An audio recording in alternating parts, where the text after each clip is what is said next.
right, Derrik, I believe Robert is somewhere on his Midwestern swing of his training camp tour, which the point is to get intel and make connections and learn about the upcoming season. From the sounds of it, he's doing an incredible job. Looking forward to learning more about what he's picking up out there. But in the meantime, the indirect consequence is like a crash course in you and I's chemistry, which I really appreciate. Like, we just had this 2-week stretch to just play catch up on a lot of stuff, and I appreciate it. Yeah, we're speed running the, trying to work out all the kinks, which has been nice. This is like our preseason, we're getting the reps that we need. We're pads are hitting, all that stuff, and we're getting back up to game speed, and I think that's what we need. By the time he gets back, we're going to be a well-oiled machine. Exactly. So, looking forward to that. And I'm looking forward to this topic we're doing today, which I think is pretty far out there when you're talking about projecting the upcoming season. And would you agree with me? It's hard to talk about this stuff and prognosticate while also holding your takes back. We've still got a ton of division previews to do. We haven't made any sort of picks. It's hard to do this without giving some of that stuff up, but I think this show is going to give us that opportunity. I'm definitely going to have to give up some of my takes. I think especially about teams that I'm a little bit iffy on their playoff chances, but I think that'll be good because I think it'll hopefully give me a chance to explain myself a little bit better by the time we get to proper division previews, whereas this is just like a good opportunity for some fan bases to maybe yell at me about why I don't think their team's going to make the playoffs. I would have never guessed that this was a big enough deal to be a topic, but it honestly is. And shout out to Beller for this stat while we were game planning shows, because every year when I look at this stuff, like when you're picking a playoff field, when you're trying to figure out what you think is going to happen, I will often think to myself, I really like that team, but is it really realistic to think 3 teams are going to make the playoffs from the same division? And it turns out it's very realistic, because every year since we expanded the playoffs to 7 teams, it has happened. Going all the way back to 2020, we have had at least one division represented 3 times in the playoffs every year. And then famously last year, we did it twice. The AFC West and the NFC North both sent 3 teams to the playoffs. So as far-fetched as it sounded to me, it's actually kind of the norm, which is wild to think about. I think it is funny to think about because, yeah, every time you're trying to do the exercise, you're just like, that feels wrong. Surely if the division is this good, they all have to beat up on each other enough that one of them is going to get pushed out of the playoff race. But then, yeah, Beller, he looks it up and it's like, actually, every year this happens, if not twice in the case of last year. So I think this is like I think this time of year, it's very easy to do like, oh, well, there's going to be 4 new playoff teams. And that certainly is probably going to happen. But I think this is like a more fun framing of like, okay, how does the playoff race actually end up shaking out? So what we're going to do is handicap the divisions from 8 to 1. We're going to start with, I guess, what you would say, what we view as the weakest division, the division that we think is least likely to have 3 playoff teams. And we're just going to work our way up from there. Derrik and I have no idea how each other ranked these things. So I'm guessing we're going to agree on a few things, but there's plenty of potential for variance here as we get into it. But if we're going to start at 8, I bet you we're going to agree on this.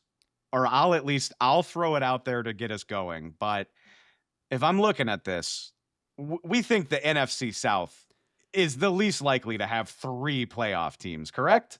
With a bullet. Like, it's not even really close to me. I just, like, to me, like, the Bucks will, they'll probably win the division again. I still think that they're the best team.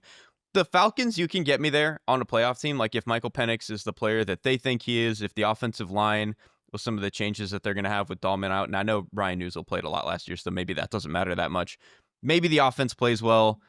Maybe one of their pass rushers finally does something for the first time in my lifetime.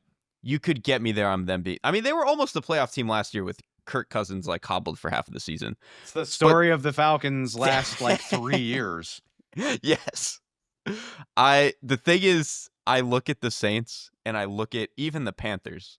I think there's no shot that those are playoff teams. The Saints for sure are no shot. The Panthers, there's at least a world where if 10 dominoes fall together, I could see them being a playoff team, but I think I'm a little bit lower on the quarterback than some other people. I still have some question marks about the explosiveness of the offense. And then the defense, even with all the improvements, they still have like 5 tiers to go before they go from what they were last year to competent, which is, even with all the additions, is a lot of ground to cover. The funny thing about the NFC South is just that the division caught a few breaks this year in general. Like, if you look at it, and I know it's not the end all be all, we can't fully project a strength of schedule ahead of time, but the metrics that chart those things say that the NFC South drew a pretty favorable slate in 2025. The Saints, Falcons, and Panthers are all in the bottom 10 of preseason strength of schedule. So, statistically, Was that just because they play each other? I mean, that's definitely part of it, but hey, you get 6 games against what most people view as the weakest division in football. That is a leg up, but on top of that, you get to play the AFC East, which obviously the Buffalo Bills are a fantastic team, but that's 3 games against teams that are maybe not world beaters, or at least teams that you feel like you have a good chance against. But you took my point there a little bit, because the fun thing about the NFL is that when you are in the middle of the pack, beauty's just in the eye of the beholder. And I looked at the Panthers' schedule specifically, and you look at it and you're like, look, man, these guys get to play Jacksonville, they get to play New England, they get 2 games against the Saints. Like, I'm getting excited building a case for why this could be a surprising playoff team. And then you stop and think about it and you're like, yeah, all those teams view Carolina as a good team on their schedule too. They're like, oh, we get to play Carolina this year. That's great. So how you want to break this down is really just up to how you feel about a team. I like Carolina to be a better team this year. You could talk me into the Falcons finally winning the division, but the purpose of this is 3 playoff teams, and that's where I get sideways. Like, if you want to convince me one of these teams has a great year, that's cool. All 3 at the same time, it just feels borderline impossible. And even then, it's like you're having to play range of outcomes, right? Whereas like some of the teams I think we're going to talk about, it's like, well, the range of outcomes is maybe they only win 7 games, but you can see their ceiling being like 12 wins. I can't envision 12 wins for the Falcons or the Panthers. So like the very tippy top ceiling to me is like 10 wins. And so if everything needs to go right for them to even get to 10, which is probably barely scraping into the wild card, it's just hard for me to feel good about a lot of these teams. I had a feeling we would agree about that. Let's see if we can keep it going. Who's your 7th team? Your 7th most likely to have 3 playoff teams? Well, you already brought them up. The AFC East, I think, to me is number 7. And for me, it's we disagree already. I love it. Oh, okay. So my reasoning for this is the division is locked up. Like, I think to me, to get some of these divisions that I had a little bit higher that potentially could have 3 playoff teams, there was a little bit more mystique about who could win the division, because it implies that there's a little bit more competition at the top. To me, it's like the Bills are going to win the AFC East. They're probably going to win 12 games, and there's nothing after that. I really don't trust this Dolphins team. I still have a lot of questions about them, especially in the secondary. The Patriots, I understand their schedule is very easy, and I love Drake May. The defense might be decent. They would still have to outplay their over-under by like a decent amount to be a playoff team. And then the Jets are kind of what I'm talking about with like the Panthers, where it's like, I think they could be a better team than they were last year. But the ceiling to me is still like 9-10 wins. And so if everything needs to go right for them to get there, that just doesn't feel like the team I want to bet on. I actually have the AFC East all the way up at 5th in my personal ranking. What? Yes. Whoa, and okay. Let's talk about this, because again, we're not trying to identify Super Bowl contenders, right? Like, all we're talking about is finding 3 playoff teams. And yeah, the Buffalo Bills run the AFC East until further notice. I would be shocked if something else happened this year. But if all we're talking about is getting teams to the playoffs, I think things set up better for this division than you might guess. Let's get the obvious thing out of the way. This hinges entirely on the Patriots revamp being great from the get-go, right? Like, Drake May's got to be good. Will Campbell's got to be good. So like, these rookie draft picks have to hit. The free agents on defense have to be good players. But if they are, the Patriots have the 2nd easiest strength of schedule. And again, like, I know you can roll your eyes at that, but they get games against the NFC South, right? Like you get 4 games against opponents like that, and you get to play the benefits of a bad schedule from finishing low in your division the year before. If this stuff hits, it makes sense why the Patriots have an over under of 8.5. I know that annoys you and me because it's too high to entice us, but that's probably why it is that high, because they have a very favorable draw if they're good. Obviously, you got to play Buffalo twice, but outside of that, they have a December road trip to Baltimore in at the late back half of the season.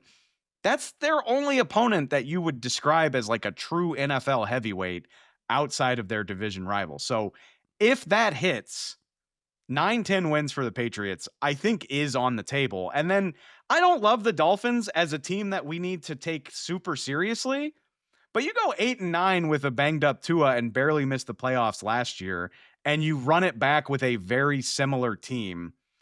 They're 25-16 with Mike McDaniel when Tua is healthy. So do I think the Dolphins can be a wild card team that loses on the road again? I absolutely think that. And one more thing I'll throw your way, Derek. There's at least potential that you have a punching bag in the New York Jets to make life easier on everybody else. Like if this Jets season goes poorly, how much does it help the Patriots and the Dolphins if they can sweep the Jets? That puts a lot of hay in the barn right there. So I can see it, man. I was pretty excited about this take when I came upon it.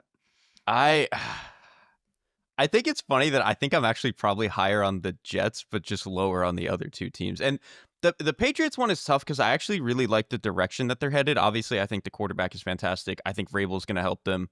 I think the defense can be better, and they have the easy schedule. I still have a lot of questions about Will Campbell. Kyle Williams is not playing with the first team at receiver. Um, I have some other questions about the offensive line still. Like Morgan Moses is very old. There's a chance that I think, maybe this just is kind of the last year for him type of deal. And even for as much as I think the defense could get better, it's a matter of like, okay, do they go from 30th to 22nd, or do they actually become good again? I don't know.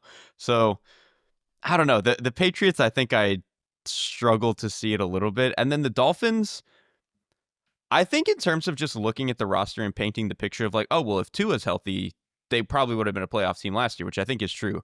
They're just the team where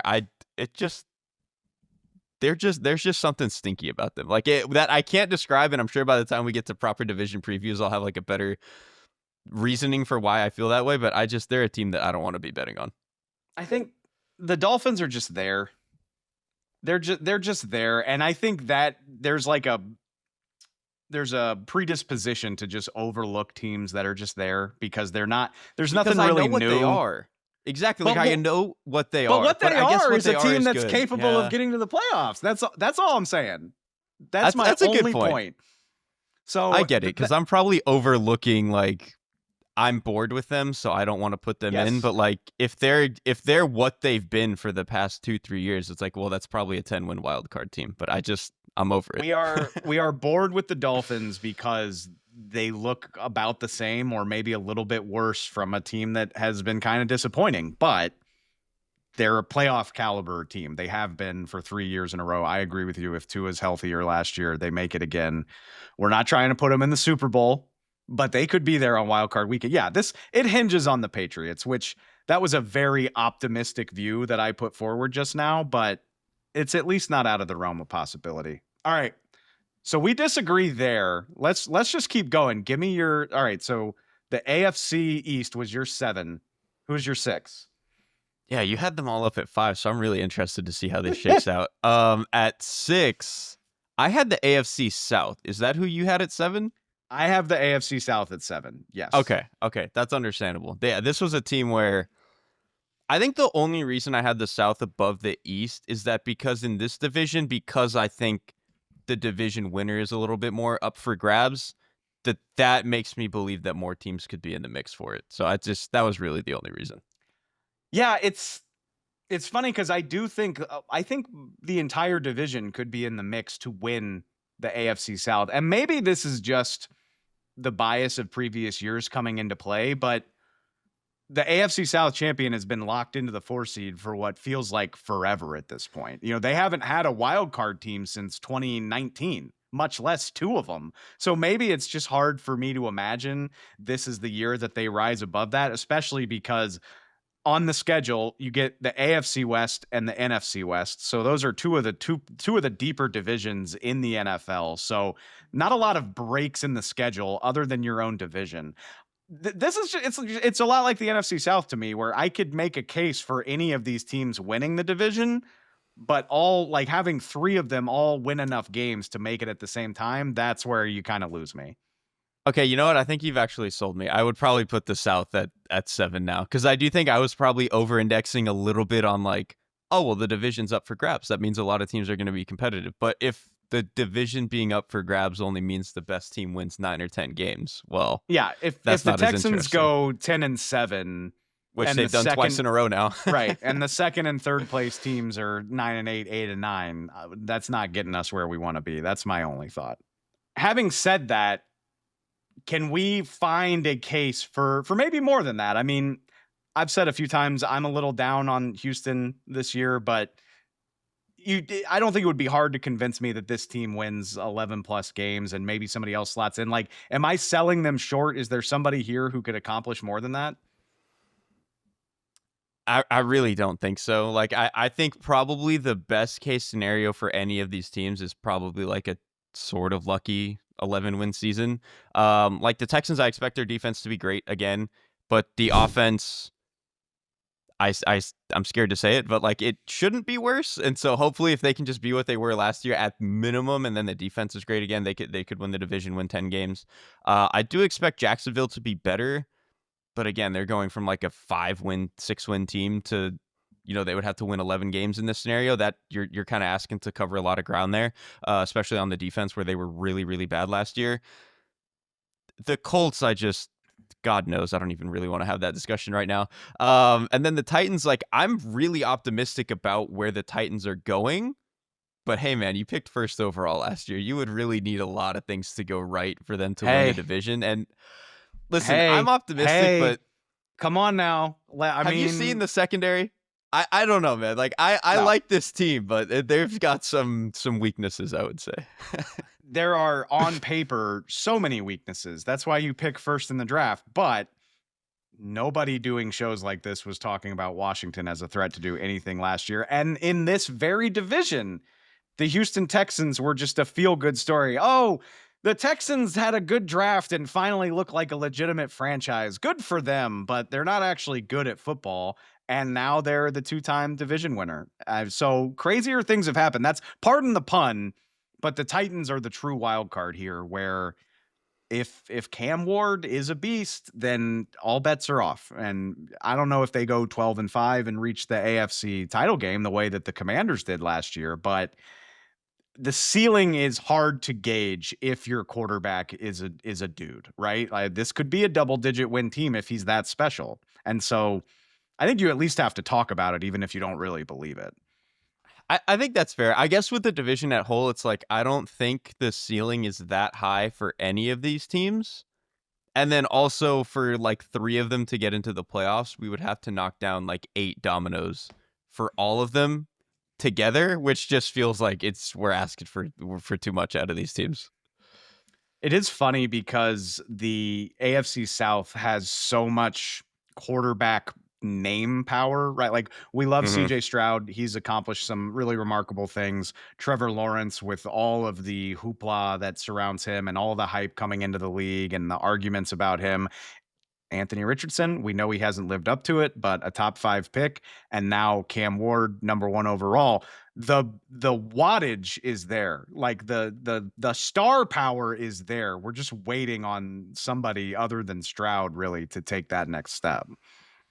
That's a good point. If someone does hit their stride, regardless of who it is, maybe they can kick into the next year. But again, it's a lot of, how long have we been saying for the AFC South? It's like one of these teams, oh, they'll figure it out. I feel like we've been doing this since like Andrew Luck days. I don't expect this to be the year that it happens, but crazier things have happened. Okay, so just to recap, Derrik, you and I agreed the NFC South, the least likely of the 8 NFL divisions to have 3 playoff teams. I think I just swayed you to move the AFC South to 7. I think you did. I still feel weird about putting the AFC East any higher because I don't love a lot of those teams. It was more about now I understand I probably overestimated the potential of getting 3 AFC South teams in. Okay, so you did have the AFC East at 7. We'll say they're your 6 now. So I'll give you my 6th, and I think it's a little controversial. I think it's a little weird based on the quality of some of these teams. But I've got the NFC East at 6. Okay, I had them a little bit higher, so I would like to hear you explain yourself here. I think this is just a case where I expect a division to cannibalize itself, really. Like I think these are evenly matched teams that have good rosters. Yes, I think the Eagles are the cream of the crop, but a fully healthy Dak Prescott on the Cowboys has historically always been good in the division. And then you've obviously got Jaden Daniels. I mean, I do feel a little bit silly because there are 3 all-pro caliber quarterbacks in this division. And then you can't write off the fact that Russell Wilson just led a team to the playoffs last year. Even if we don't I think will be doing highly, that. I will you're be writing that off. you're discounting it completely, just right off the bat? 100%. That team was fake. I'm not doing that. See, I think this is going to be our point of contention for this whole show, though. You can be fake and still be a pain in the ass and still occasionally get all the way to the playoffs. And I'm not saying that I think the Giants have a real shot to do it, but they can absolutely f somebody else's season up. I guess that's true. In this division, like if some of the, especially if their pass rush is what we want it to be, like maybe they could just play some of these disgusting 16-13 type of wins. But like that's my problem is like this Giants offense added basically nothing except for switching out their quarterback for Russell Wilson. I'm sorry, man, that's not moving me. Like I don't even think I don't even think that highly of Daniel Jones or whoever else they were playing last year, but that doesn't do a whole lot for me. I think the Cowboys are the fly in the ointment in this conversation because I think they're a high variable team. If Dak is back and healthy, we have a lot of history that suggests that they're capable of winning 10 plus games and getting into the playoffs. But man, the roster just doesn't excite me as much as I want it to, right? Like Dak and the receivers is really fun. The offensive line is supposed to be better this year, but as of right now, that's more projection than fact, especially with Tyler Guyton already missing time in training camp. Micah Parsons is holding out, which, I mean, I expect that to get worked out, but it just kind of highlights where things are with the defensive front. I don't know that the run defense is any better than it was last year.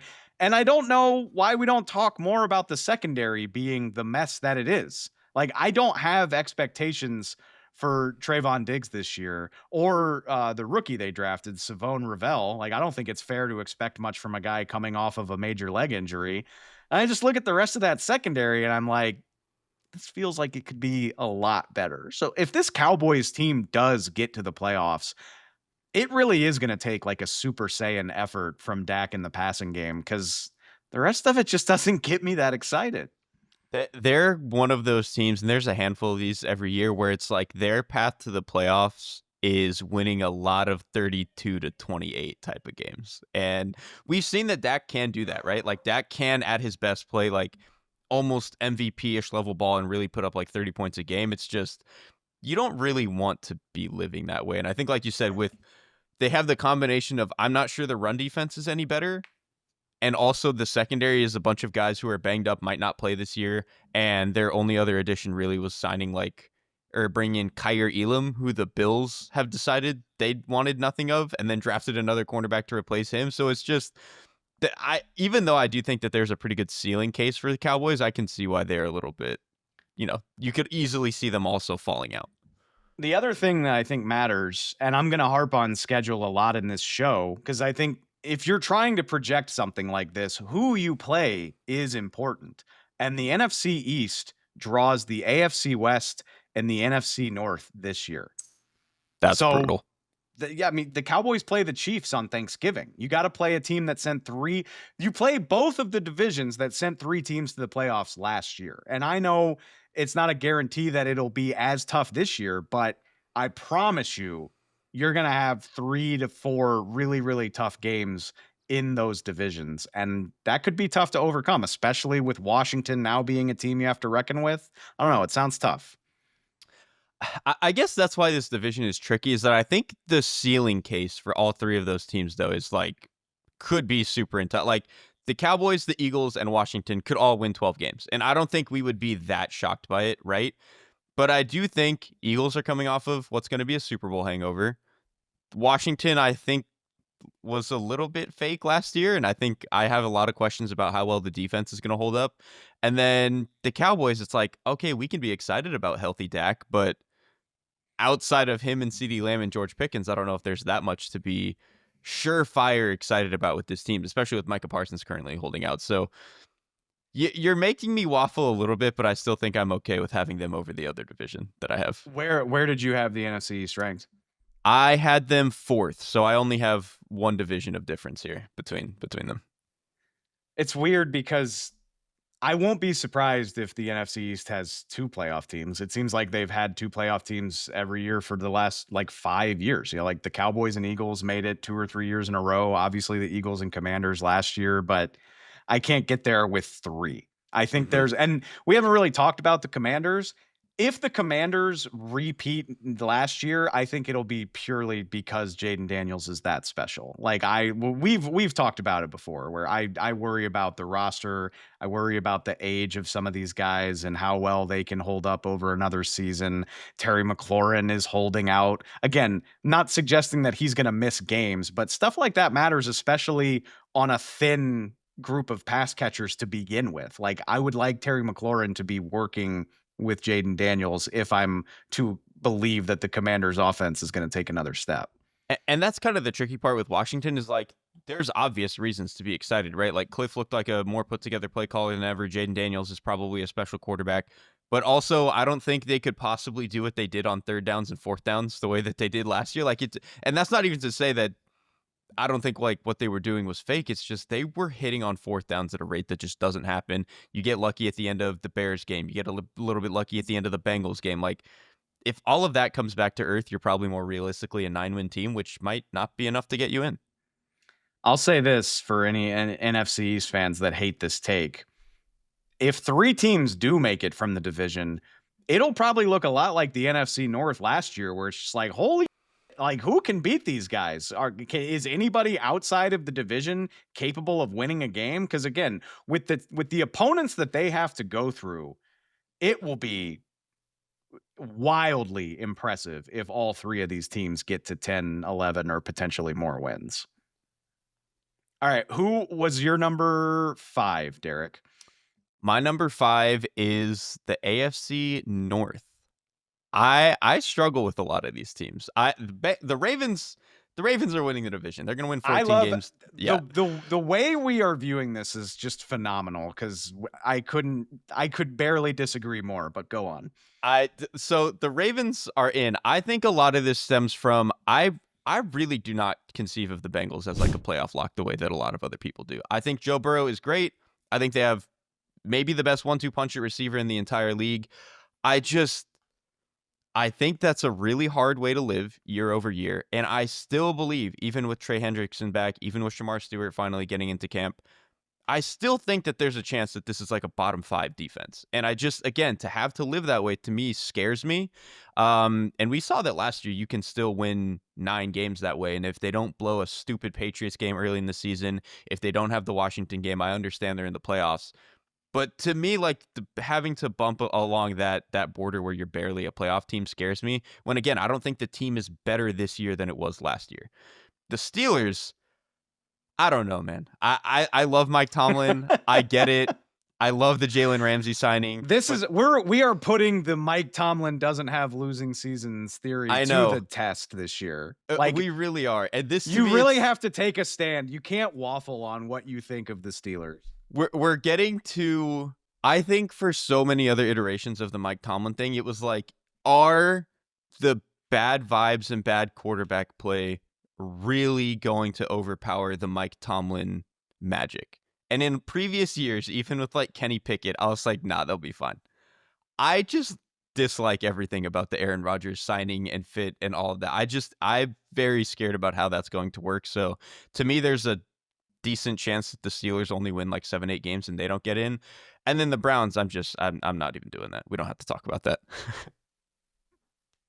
I have the AFC North all the way up at number 2, Derek. Whoa. I think they are the second most likely division to pull this off. And let me Is tell this you like a why. schedule thing? Not even necessarily. No, Okay. because like the AFC North plays the NFC North this year. Like there are some tough games on those schedules, but I'll just walk you through it. And this is the methodology that I came to while I was doing this. I think the deeper your division, the worse off I think you are. Because ideally, you want somebody to beat up on. Like I said earlier, it You need one matters. bozo. You need a bozo. You need somebody that to go 0-6 or 1-5. And there's precedent for this, by the way.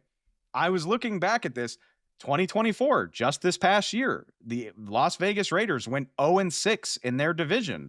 When the Chargers and Broncos are getting into the playoffs as wild cards, that matters so much. 2023, the Bengals went 1-5. Large part of that was because Joe Burrow got hurt, but you have an easier game on the schedule. That does a lot of heavy lifting. The Bengals also went 1-5 in 2020. When 3 teams can count on 2 wins from a division rival, I think that matters so much. And then you look at the 3 teams that aren't Cleveland. The Ravens are going to the playoffs, right? Don't need to say a whole lot about that. Like, as long as they're reasonably healthy, they're a playoff team. The Steelers, I trust the voodoo at this point. I trust the Mike Tomlin blood magic. They have a top 10 caliber defense. One more time.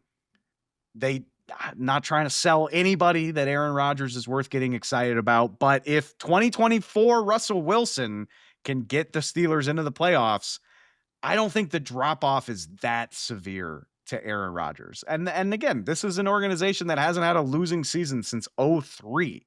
Mike Tomlin's never had a losing record. I know that that is not a cold hard statistic that I can point to, but it carries weight with me. And I understand your concerns about the Bengals, but let me ask you this. We'll call it the Bengals Steelers paradox. Would you rather have a fantastic defense that you trust to keep you in every game, but a lackluster quarterback? Or would you rather have an MVP caliber quarterback every week who doesn't have the defense to help him out, but is going to give you a chance to score 38 plus points every single week?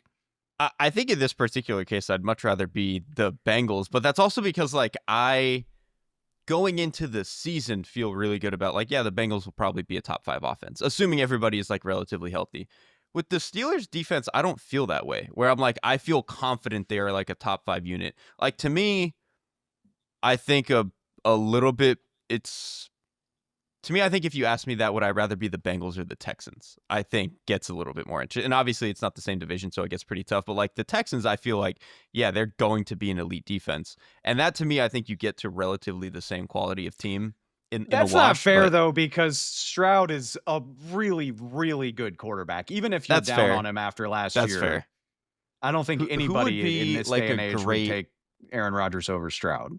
No, absolutely not. So I guess that's tough. It's hard to find like who is the elite defense team that has just like absolutely nothing at quarterback that is like pretty similar to the Steelers. But again, I think it's if you told me the Steelers would be a top 5 defense for sure, I think I would probably be like probably feel a wash on how I feel about these two teams. I just don't know for sure if I feel the Steelers defense is that good. Is the team you're looking for the Denver Broncos? Like, would you rather be Denver or Cincinnati? I mean, that's perfect because they were the teams fighting for that last spot anyway. I mean, if the Broncos defense really is who I think it is, I might rather want to be them, truthfully. I don't even find I fault think with what you're saying.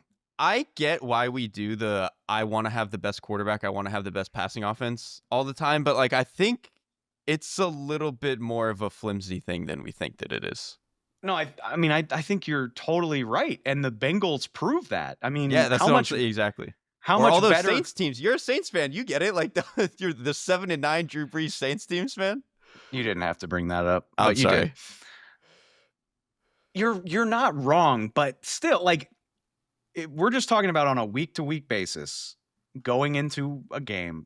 I'll take my chances with Joe Burrow and the Bengals offense, and I know that I will be disappointed more often than I want, but it's just a larger pathway to success than hoping your defense is going to play great. It's going to get you a couple short fields over the course of the afternoon. Your quarterback's not going to play like a bonehead. Like, it's just, I'd rather live in that world, even knowing that the Bengals are going to frustrate me. It's just easier.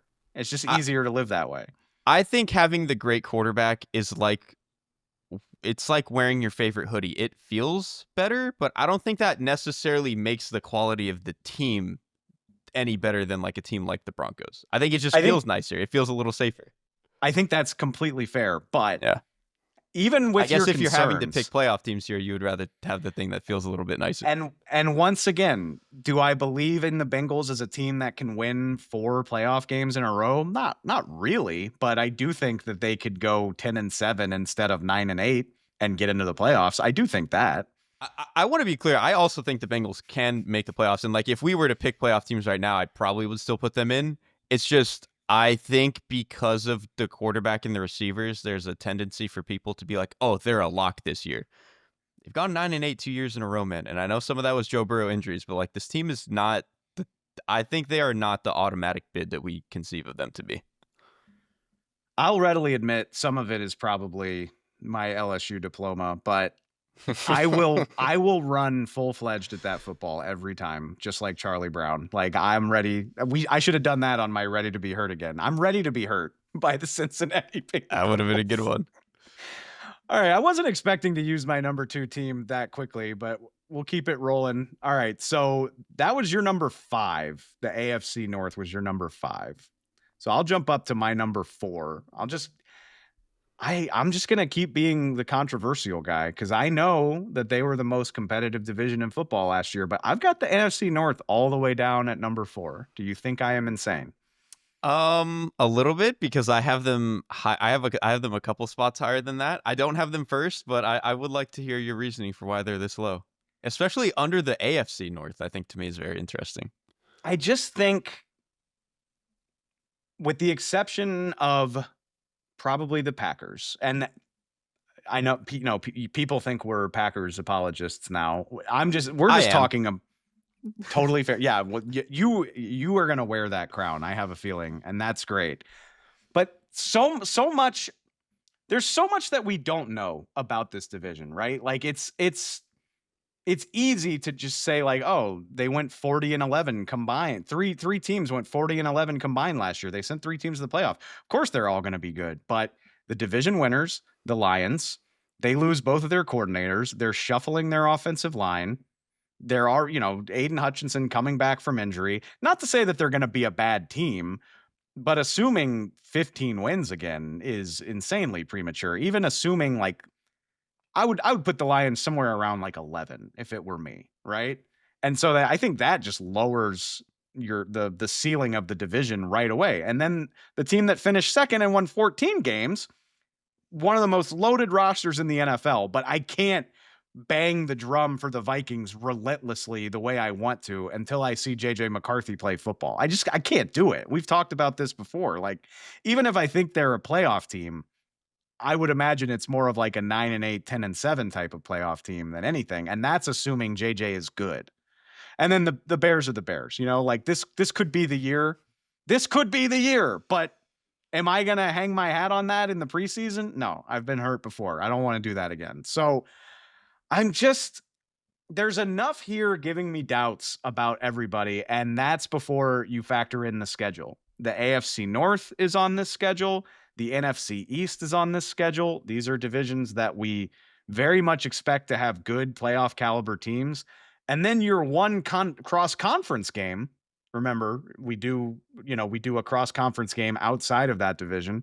The NFC North has to play the AFC West this year. So, for instance, the Detroit Lions currently have the 5th best Super Bowl odds in the preseason. They are playing 4 of the other top 6 Super Bowl favorites. They're playing Baltimore, they're playing Philly, they're playing Kansas City, they're playing Washington. Now throw your division schedule on top of that. Like, I think that has prime potential to bring the win totals in this division down. So it's not that I don't like these teams.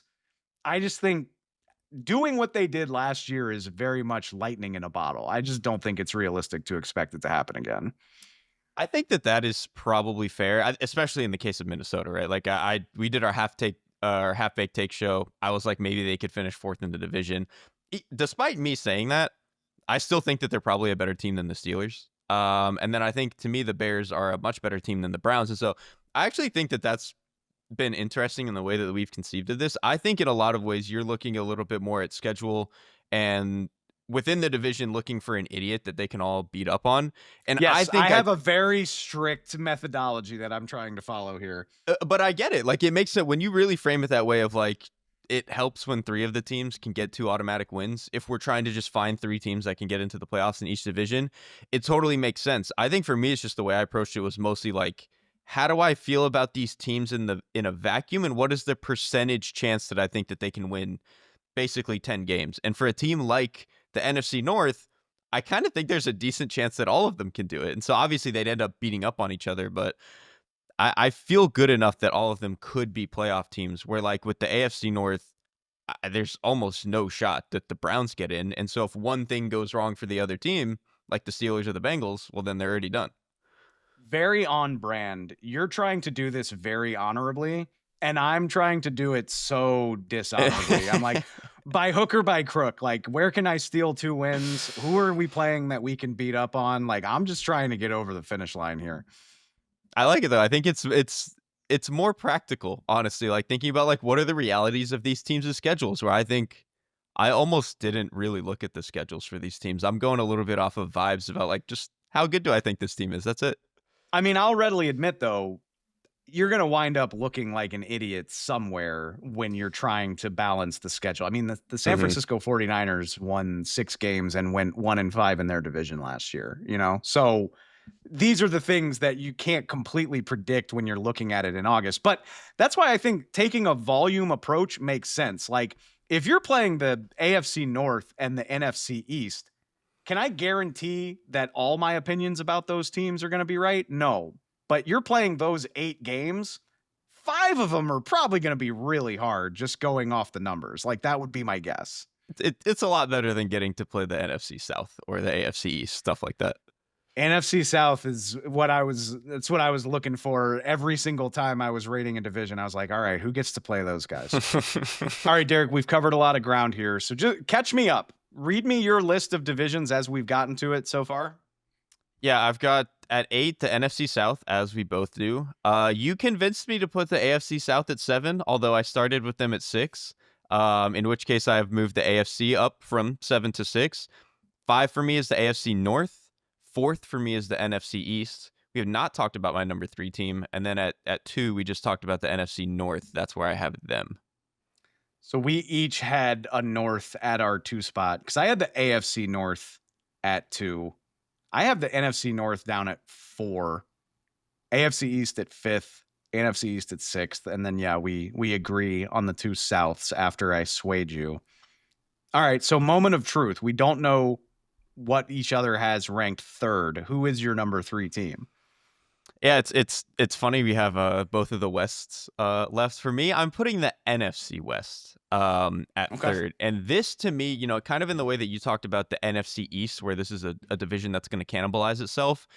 That's how I feel about this division. Except in this case, the 4th team also might be decent. Like I have a lot of to me, the 4th best team in the division is the Seattle Seahawks. But there's a chance that they have the best defense in football. And like, even if the offense is marginally better, which I think you have to sell yourself on a lot of things going right for that to be the case, even for as bad as last year was, they could still be like a team that is consistently in the mix. I mean, they were in the mix until like the last 2 weeks of last season. The Cardinals, I think it's very easy to see a world where even if the offense is exactly what it was last year, a little bit up and down, but you're like a top 12-ish unit, and then the defense takes any sort of a jump, that probably can get them into the wild card. I think we all think the Niners are going to be way healthier and way better than they were last year. And then if the Rams quarterback can stay upright, I think they're another team who's going to be like 10 plus wins. So this to me was a division where I can see how all of these teams would get into the playoffs, but to me there's no obvious winner. So this to me feels like the one that beats up a little bit on itself and pushes one or two of those teams out. I promise I am not being hypocritical when I say this, because you're right. This is a division that is prime to beat up on itself. But despite that, I have the NFC West ranked first. You I think did, it is really? I think it is the most likely division to pull this off if somebody does last year. And yes, it's a very deep division. It does not have a bozo, and I understand that. That has been one of my guiding principles in this exercise, but there is precedent here. Like, if you go back and look at it, the NFC West sent 3 teams to the playoffs in 2021 despite not having a bozo. The Seattle Seahawks in 2021 went 3-3. They went 3-3 in the division. They went 7-10 on the year. The division still produced 3 double-digit win teams. Obviously, the LA Rams went on to win the Super Bowl that year. So it can be done. And the reason why I don't think it matters that this division is so deep is, again, the schedule is crazy favorable. Do you want to know who they play, Derek? I'm gonna guess it's the NFC South if that's where we're going. And the AFC South. Oh, come on. No way. Yes, there's a reason the 49ers have the easiest strength of schedule in the entire league. Think about how wild it is. Like, we all know that the Niners have a good roster, but this is a team that went 6-11 last year, and their over under in Vegas is 10.5. And I think a large part of it is because they shouldn't have to work that hard to win a bunch of games. The schedule's just not very hard. The way that you're setting this up is kind of the way that we talked about the NFC North last year, where it's like it was a bunch of like kind of good teams that played these schedules and just like kind of outplayed what they probably were. And if the NFC West is going to get that easy of a schedule, if the Rams can stay healthy, and we all assume the Niners will be back to full strength again, the schedule It would argument is a really good one for all of these teams, honestly. it would be laughable to assume that they're all just going to sweep these cross division games, right? Like, that never happens. But it's favorable. It is Mhm. much more favorable than some other draws that you could have. And the big part of it for me, I think 3 of these 4 teams could make a case that they're substantially better, and the 49ers should at least be able to hold steady as a team that was already good, right? Like, it was mainly injury that screwed them in 2024. So even if they didn't make appreciable gains, I think they should be a similar quality team. And then I Wait, think hold it's on. easy. Yo, go ahead. Are you implying that the Seahawks are a remarkably better team than they were last year? I knew you were going to say that, and I don't want to do a Geno thing here. I think the world of Geno. I'm not trying to suggest that Sam Darnold is better than Geno Smith, at least not yet. But I think at the very least, the drop off at quarterback won't be substantial. You can at least make the oh god, he's Oh already man, mad. I'm But let me stray away from that before you come through the screen at me. I think the Seahawks defense could be that much better. And that's what makes me excited about Seattle. I think Geno Smith is a better quarterback than Sam Darnold. I think Sam Darnold can stay out of the way and let this be a really good defense, and they can do enough on offense. I do think Seattle could be a as good or better team. I mean, they went 10-7 last year. They only they missed the playoffs mainly because the NFC North was as insane as it was, right? And if we don't expect that to happen every year, 9-8 or 10-7 could get them into the postseason this year. Please don't kill me. I love Geno Smith. I can accept that. I thought we were gonna get more I believe in the offense talk, which again, that to me is where I have to draw the line with the Seahawks. But if the angle is Sam Darnold can stay out of the way relatively, and then the defense is just the best in the league, that world I actually can see, because the Seahawks were a little bit up and down last year on as a defense, but their best play was like the best defense in the league. And so if they can maintain that over the course of a season, I still have some questions, but I can at least live with that world. I'll say this. When they signed Sam, I was so confused because I was like, you got worse at quarterback and the offense doesn't look appreciably better. Please don't try to sell me that 2025 Cooper Cup is worth really getting excited about. I didn't really get it. But by the time it was all said and done, I like some of the additions that they like. I like the additions that they made on defense. I think the defense has a lot of potential. The decision to draft Gray Zabel, I'm like, okay, well, at least you're trying to protect your quarterback a little bit better than you did last year. Is that going to solve all of their problems? No, but I feel better about it than I did in March, at least. And if the offense is fine, then I think the defense could be good enough to make this a really frisky team. Okay, that's a good enough explanation that I don't feel like I have to jump through the screen. And then similarly for Arizona, I mean, this team led the division with like 6 weeks to play and they just fell apart, but Mhm. they've upped their defensive talent significantly. I wish they had done a little bit more on offense, but there's enough there to make me think this could be a team with a winning record. And it's not as good as San Francisco, but Seattle's strength of schedule ranks 11th best in the or 11th worst in the league, 11th easiest, and Arizona's at 13th. So those are two teams that were pretty good last year that have forgiving slates to work with. And we haven't even mentioned the Rams who won the division last year. I think we all like the Rams assuming that they're healthy. So I feel good about this. Like I could see this being that type of division where even if they trade wins and losses in division play, you still come out of it with three teams that have won 10 plus games. I can see it. I mean, that's why again I didn't have them at 1, but I've got them high enough that they're. I think to me this was like the tier, right? Like 1 through 3, I think are to me like a tier break of like how likely I think this is all to happen. Okay, so by process of elimination, that leaves us with one more division to go. So it's your number 1 division and my number 3 division. Let's talk about the AFC West. Let's. So this is. I mean, Patrick Mahomes and the Chiefs, they're going to win. They're going to find a way to win 14 games again. We can put that out of sight, out of mind. The Chargers, I have chastised them a lot for how they handled this offseason. I thought they were not as ambitious as they should have been. That being said, I still expect them to probably be a top 10 defense again. I still think the quarterback is pretty special.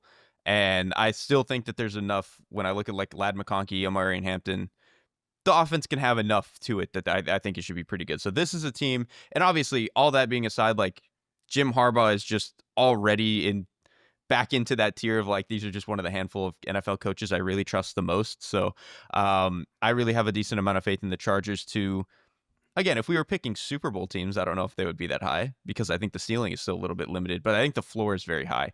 Denver, kind of almost the Seattle argument. Like I really think that they could be the best defense in football this year. And then offensively, I have my questions about like how much better they can be because I don't think they really added that much dynamic talent unless RJ Harvey is just a godsend. But I do think, again, if the offense can be like relatively functional and stay out of the way of the defense, maybe Bo Nix throws a few more or a few less interceptions this year. Cool. Then we're in a really good spot there. And then the Raiders, I've been the Raiders guy since like the Super Bowl. I thought like we did a show on Radio Row where it was like, who is the look ahead sneaky team that you like? And I was like, I kind of like the Raiders with obviously Geno Smith, who we just talked about, Pete Carroll. I still have my questions about the secondary for sure. I'm still not sure the offensive line is that good, but hey man, you give me Geno Smith with Brock Bowers, Ashton Genty, a solid other receiver in Jacoby Myers. I still am holding a candle for Michael Mayer being a really good tight end. You could sell me on that team getting to like 9 wins and potentially squeaking into the wild card. So this is a division where, again, I think I looked at it a lot from like, what is the percentage chance this team can just be good enough to be a wild card team? I felt pretty good about all 4 of them. You know what? I think listening to you, and I swayed you to move the AFC South down earlier. I think you might have swayed me to move this up to my number 2. And it's a fascinating microcosm of how you view teams. And we just did this with the Bengals, but it really boils down to, for instance, Cincinnati. How much do you believe in a meh team, a mediocre defense with an MVP caliber quarterback versus how much do you believe in a really, really solid team like the Denver Broncos that, not to on Bo Nix, but I mean, clearly nobody's going to argue Bo Nix is playing at a Joe Burrow type of level. You need a little bit more things to break your way to win games in that situation. But who do you believe in more? The irony is I would lean toward the Joe Burrow led team, But the Denver Broncos just beat them out for a playoff spot a year ago. So I will readily admit maybe that's a flawed thought process on my part. I mean, maybe. And again, that was with what I think we assume is a worse Broncos team last year than it's going to be this year. Like, I think that's part of it. Like, when I look at a team like the Bengals, for example, I know they could have been a playoff team last year, but I don't feel like going into this season they look like a better roster. With Denver, they squeaked into the wild card, and I look at their roster, and to me, it feels better. And of course, like, stuff can always go wrong. Maybe the offense doesn't take the step that we wanted to, all that stuff. But they were already a playoff team last year, and I feel like the roster is better this year. So it's just, and also, and this is true of, again, the top 3 divisions, I think, but I trust every coach in this division. Andy Reid is Andy Reid. Sean Payton is one of the best play callers in the league again. Like Jim Harbaugh, I just talked about being really good. And then Pete Carroll, again, I know things went a little bit awry at the end of Seattle, but like he's won everywhere he's been, man. Like he's one of the best that's ever touched the sport. A fun thought that I had when I was preparing for this too was, do you agree with me that top to bottom, this is the best quarterback division in the entire NFL? Oh, that's a fantastic question. I think you have 2 choices, and it's the 2 Wests. It's the 2 West. That's what I was kind of coming down to. Is like who? I mean, I hear you if you want to talk about the NFC East, but the Giants situation is really dragging that down. Yeah. Like when you're talking about all 4 teams, I don't think you can beat Mahomes, Herbert, Knicks, and now Geno Smith. I mean, if you prefer Stafford, Purdy, Darnold, and Kyler, that's pretty good too. But I think I would roll with the AFC West. I think because the West has Mahomes, it's hard not to give it to them. So I would say top to bottom, I would say 2 to 4. You could tell me it's like it's all relatively similar, but yeah, I'll give the AFC West the edge because I mean you have the GOAT, you have Patrick Mahomes.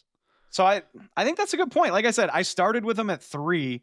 And I think part of what worried me is that cannibalization thing, because the Raiders shouldn't be a patsy this year, right? LA and Denver both got 2 wins against the Raiders last year. I think when you're talking about being the 6 and 7 seeds, that really matters, is finding those 2 wins in the division schedule. Without that, I think it becomes a little bit tougher. But again, we don't need to talk about the Chiefs. The Broncos are such a solid team top to bottom. The Chargers, I wish they had done a little bit more this offseason, but it's hard to argue with the totality of it. I guess we're recording this without knowing 100% what happened to Rashawn Slater on Thursday. That is something worth mentioning if he's going to miss, hopefully not the entire season, but a significant stretch of time. Even still, I think these are solid rosters. And I think that's a really good point that the coaching matters. I mean, I don't want to say I undersold Jim Harbaugh's effect on the Chargers last year. And I don't want to do that again with Pete Carroll. Not to say that the Raiders are definitely going to make the playoffs, but I think they will be a respectable football operation very quickly, which has eluded the Raiders for a lot of the last few decades. And you know, I think the way that I conceive of this too is you mentioned earlier that NFC West where, what was it? The Seahawks went 3-3 in the division and then went 7-10 and the other 3 teams got in. If that happened again with this Raiders team and they were like the worst team in the division, but still went 7-10 and gave these teams tough outs, I don't really think I would be shocked at all if that's how this division played out. So we've had a lot of disagreements on this show, but one thing we do agree on is that the Western divisions in the NFL are really, really fun. I've got them ranked 1 and 2 now, and you've got them at 1 and 3, AFC at 1, NFC at 3. I feel like oftentimes, call it East Coast bias, call it whatever, it can be easy to overlook those Western time zone teams sometimes, but I don't think that's going to be on the table this year. Definitely not. I mean, I'm the West Coast guy, so maybe I just have a little bit too much bias towards those teams because they played a very nice time for me in the day, but we'll see. All right, so one last time, let's go through our rankings. We'll go from 8 to 1 of least to most likely 3 teams in the playoffs. So we both had the NFC South at the bottom. I think that's going to be the one we get the least pushback on from any fan bases. I think that one's pretty understandable. AFC South, I had it 7. At 6, I had the AFC East, which again, that was a little bit of shuffling you convinced me on. At 5th, I had the AFC North, which I think was our biggest disagreement for a lot of this show. At 4th, I had the NFC East. At 3rd, I had the NFC West. At 2nd, I had the NFC North. And then 1st, the AFC West.